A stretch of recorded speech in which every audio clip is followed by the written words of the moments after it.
தாவேகாவினுடைய இரண்டாவது மாநில மாநாடு இன்னும் சற்று நேரத்தில் துவங்க இருக்கிறது. இதற்காக இன்னுமே தொண்டர்கள் தொடர்ந்து வந்த வண்ணம் இருக்கிறார்கள். வழிநெடுகிலும் சாறை சாறையாக வந்து கொண்டிருக்கிறார்கள். இந்த நேரத்தில் மதுரை சோழவந்தான் பகுதியில் இருந்து 100க்கும் மேற்பட்ட கார்களில் புறப்பட்டு இருக்கக்கூடிய தாவேக தொண்டர்கள் போக்குவரத்து விதிகளை மீறி கார்ல தொங்கியவாறும் மேற்கூரையில் ஏறி அமர்ந்தவாறும் கோஷங்களை எழுப்பியவாறும் வந்து கொண்டிருக்கிறார்கள். அது தொடர்பான காட்சிகளைத்தான் நாம் தற்பொழுது திரையில் பார்த்து வருகிறோம்.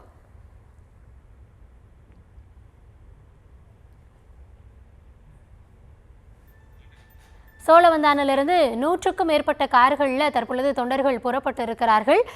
இது குறித்தான விவரங்களோடு இணைகிறார் எம்முடைய செய்தியாளர் குமார்.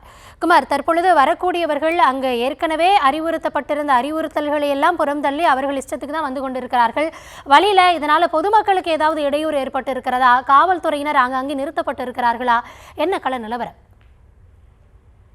வணக்கம். அதாவது தமிழக வெற்றி கழகத்தின் இரண்டாவது மாநில மாநாடு மதுரை அருகே உள்ள பாராபத்தில் இன்று மாலை நடைபெற உள்ளது. இந்த மாநாட்டுக்காக பங்கேற்க தமிழகத்தில் அனைத்து மாவட்டங்களிலிருந்தும் லட்சக்கணக்கான தொண்டர்கள், அதாவது வாடிப்பட்டி பகுதியிலிருந்து திண்டுக்கல் தேசிய நெடுஞ்சாலை, சேலம், ஈரோடு, கரூர் மற்றும் திண்டுக்கல் ஆகிய பகுதியிலிருந்து ஏராளமான தொண்டர்கள் தங்களது வாகனங்களில் காலை முதலே வருகை வந்த வண்ணம் உள்ளனர். மாநாட்டில் கலந்து கொள்வதற்காக மதுரை வடக்கு மாவட்டம் சோழவந்தான் பகுதி மாவட்ட இளைஞர் தியாகராஜன் அவரது தலைமையில் 100க்கும் மேற்பட்ட கார்களில் ஏராளமான இளைஞர்கள், தொண்டர்கள் என காரில் போக்குவரத்து விதிமுறைகளை மீறி வாகனங்களில் தொங்கியவாறு முதல்வர் விஜய், தமிழக வெற்றி கழகத்தின் தலைவர் வாழ்க என கோஷங்களை எழுப்பி வாகனங்கள் சென்று வருகின்றனர். மாநாட்டு பகுதியில் செல்லக்கூடிய தொண்டர்களுக்கு உணவு தட்டுப்பாடு இருப்பதாக கூறி இங்கே அவர்களுக்கு உணவு வழங்கப்பட்டது. தற்போது 100க்கும் மேற்பட்ட வாகனங்கள், ஏராளமான இளைஞர்கள் வாகனங்களில் வரிசையாக மாநாட்டு திடலுக்கு செல்ல உள்ள நிலையில் சோழவந்தான் பகுதியில் இருந்து அங்குள்ள கோவிலில் சிறப்பு அபிஷேகம் செய்துவிட்டு ஊர்வலமாக புறப்பட்டனர். போக்குவரத்து விதிமுறைகளை மீறி இளைஞர்கள் தங்களது காரின் மேற்கூரையில் அமர்ந்தும் காரின் பக்கவாட்டு பகுதியில் தொங்கியவாறு தமிழக வெற்றி கழகத்தின் முதல்வர் விஜய் என கூறி ஆபத்தை உணராமல் சென்று வருகின்றனர்.